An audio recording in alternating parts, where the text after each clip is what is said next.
Hello YouTube, this is ChardarYuGiOh, and today I want to talk about a few rank 4 Ixies monsters, notably Utopia versus Maestroke. Utopia has been around for a year now, and up until recently has pretty much been the go-to staple Ixies monster, for rank 4 at least, and Maestroke was recently released in the new starter deck, and I want to talk about why I think Maestroke has become more of the go-to Ixies monster over Utopia. Now, Maestroke, once per turn, you can detach one Ixies material from this card, target one face-up attack position monster your opponent controls, change it to face-down defense position. Basically, a Book of Moon effect for face-up attack position monsters. But that's not really what we're here to talk about. What we're here to talk about is the second effect. If a face-up Djinn Ixies monster you control would be destroyed, you can detach one Ixies material monster from that card instead.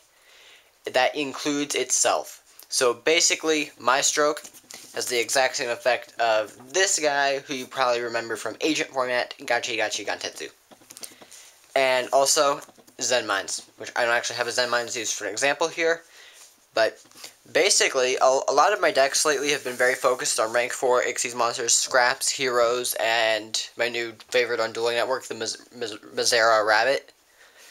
So basically, I've been finding myself going into Maestroke a lot more than Utopia, basically because Maestroke can protect itself. You can, if this card, it's going to take a couple hits to destroy it.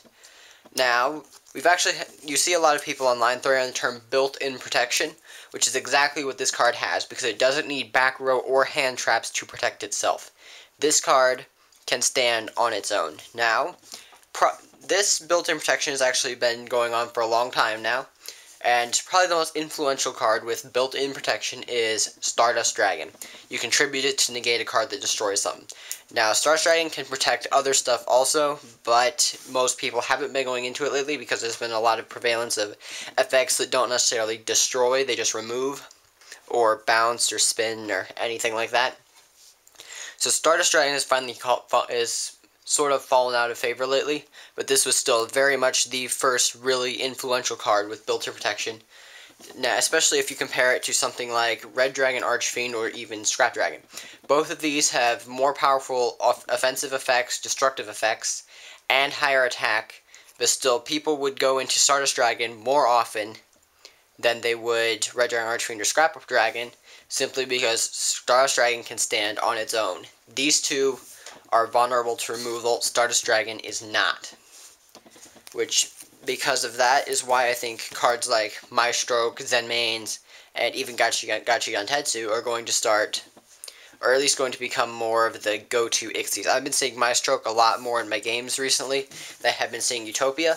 One of the very few things that Utopia has going for it over Maestroke is obviously the higher attack, and it has a C39, which very rarely comes out in my deck, but it's still very handy to have. I've actually used this card for game one time, and it also works with mind control plays, so that's one advantage of Utopia.